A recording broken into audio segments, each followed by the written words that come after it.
All right, hey guys, a part two of the 1964 19-inch Zenith black and white TV with the horizontal problem. I thought I'd open it up here and we'll take a quick look inside. Just kind of looking over this is not really, again, it's not a real high hour set. So, I mean, it's pretty clean for as old as it is. I mean, it's not a lot of dust, and I haven't done anything to this TV. I have done nothing to this television.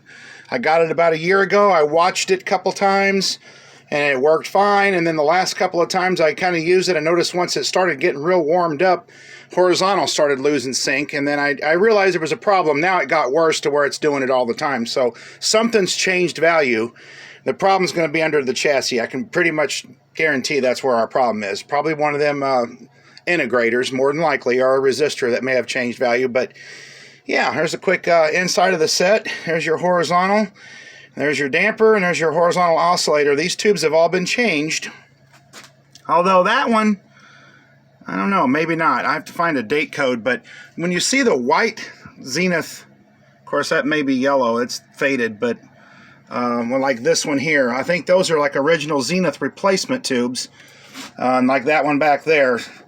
But when they're white, I really don't see, yeah, that one back there, I think that's at 6BN.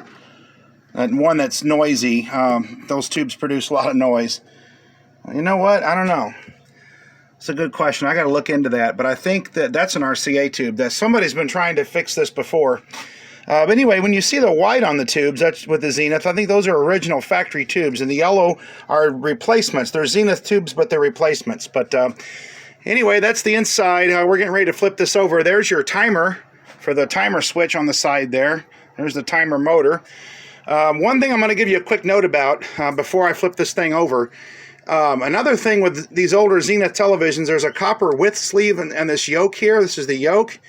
There's a fish paper inside here. They call it a fish paper. It's like an insulation, and it can break down and crack, and these yokes can start arcing, and if that happens, it can damage the yoke, and it can also destroy the CRT, which is your main picture tube here. So I'm not going to get into that either. I haven't even checked this one, but it's been working. I mean, it doesn't look really bad or anything.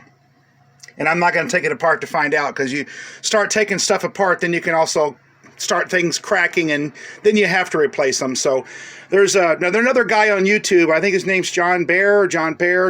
He has this almost identical television model that has where he replaced the fish paper on that yoke. So you watch his video and he'll show you and explain everything on how to do that. I'm not getting into that, and like I said, I try to keep my videos more of a show and tell and kind of fairly short. So let's see, this is our chassis model right there, the 15L27. This was made in '64, I believe. So let's flip it over and take a look at the underside and see if we can see what's going on underneath of it. I've already got the bottom plate off, and I already took the back off. So let's flip this thing over. All right, here we are on the underside, guys. But you can see the camera focused real well, and I see a mess, actually, but I'm not going to criticize anybody else's work, but someone has been in here before. I'm looking at this right off the bat. This stands out. Somebody's got like 3 resistors paralleled here, and that's in the horizontal circuit. So right away, wow, yeah, I'm gonna have to look into that. That's a suspicious thing there. And the phase detector diode has been replaced, but you know, that's another old stock type, so that might be a problem. Looks like that integrator right here. Camera quit focusing on me or going in and out of focus. Yeah, that's been replaced.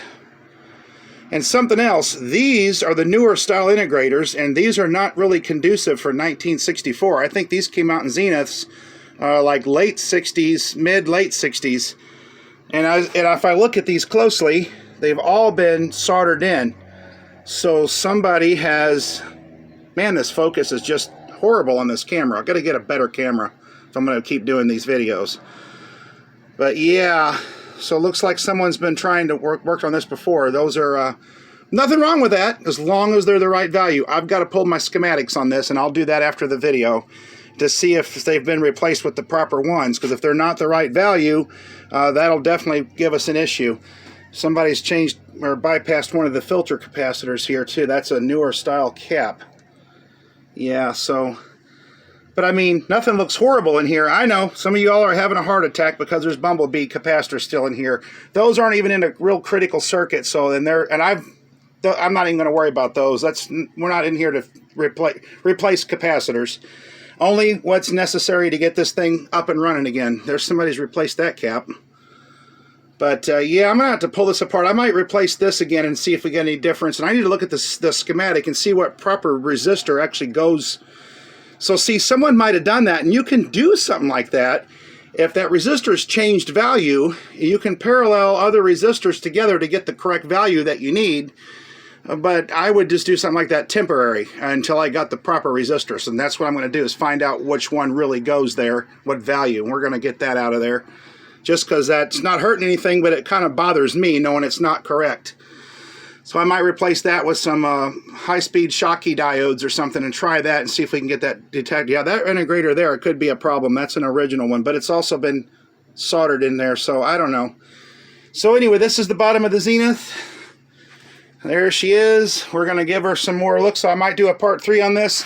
I'm going to get my schematics and go through that again. I'm not going to get into all that on the videos because there's so many other good guys on YouTube, like, you know, John Bear, Shango066, Radio TV, PhonoNet, all those guys. And there's plenty more of guys that'll just go through this step by step. Mine are just going to keep fairly short and, you know, show and tell videos. So I will let you guys go for now, and we'll try another part 3 to this when I get a little further along with the diagnosis and see what's going on with it. Thanks for watching, guys.